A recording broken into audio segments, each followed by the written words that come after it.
Welcome to the Sage Thought Leadership Podcast, transforming the way people think and work so their organizations can thrive.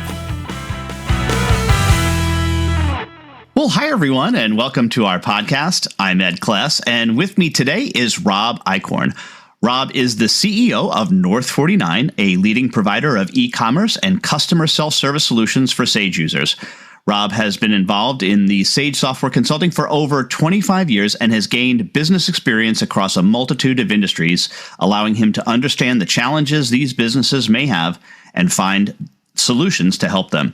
In his spare time, Rob is an avid ham radio operator and embraces using the art of Morse code.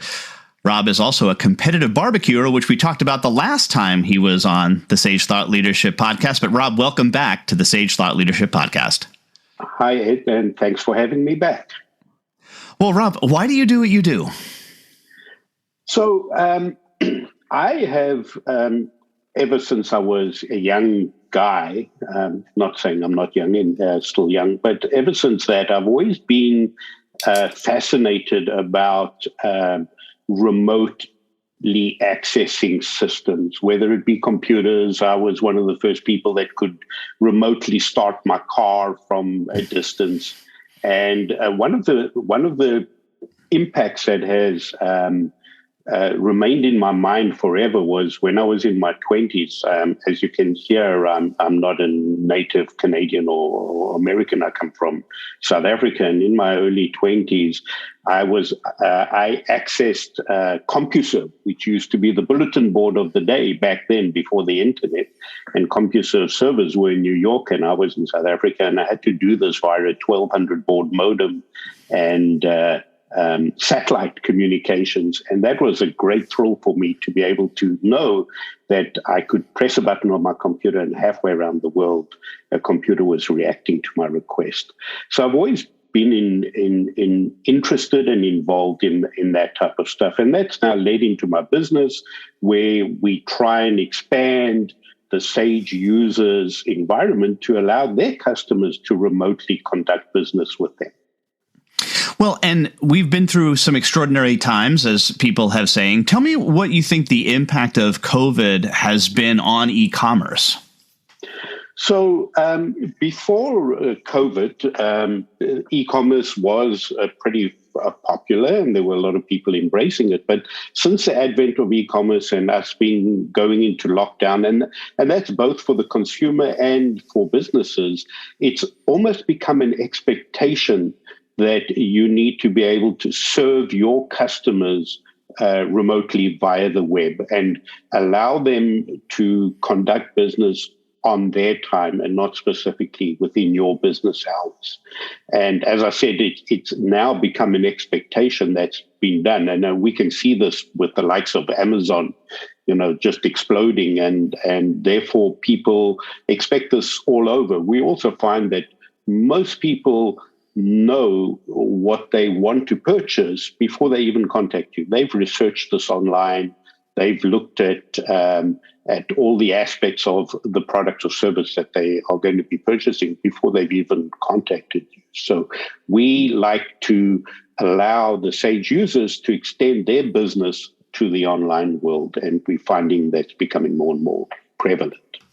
So was there anything from a feature functionality standpoint that was added to the e-commerce platform as a result of COVID? Was there something that was not quite as strong that people expected it to be, and you guys had to, make that happen? So what we have done is we had our e-commerce suite of products, which was Webtelligence, which allowed customers to sell product online. Part of that was also a customer self-service portal. But it always was part of the Webtelligence solution. And just before COVID hit us, we decided to extract that from the Webtelligence solution and make it its self-standing service or product.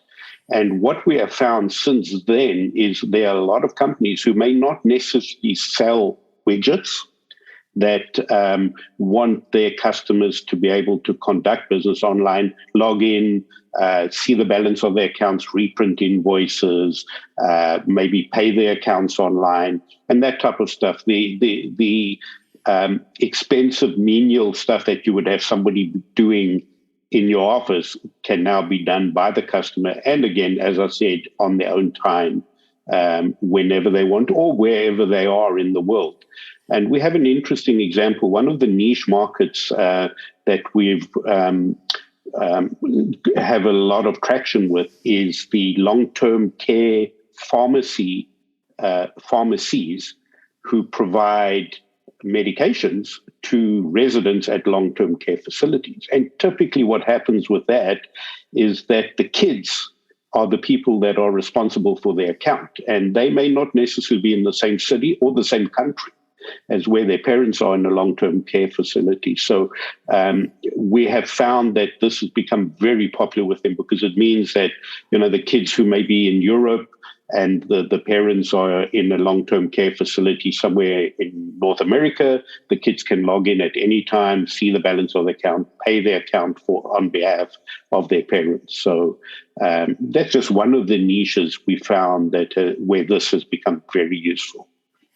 Yeah, that's kind of neat, and probably something that gives them not only just the neat from a technology standpoint, but real peace of mind.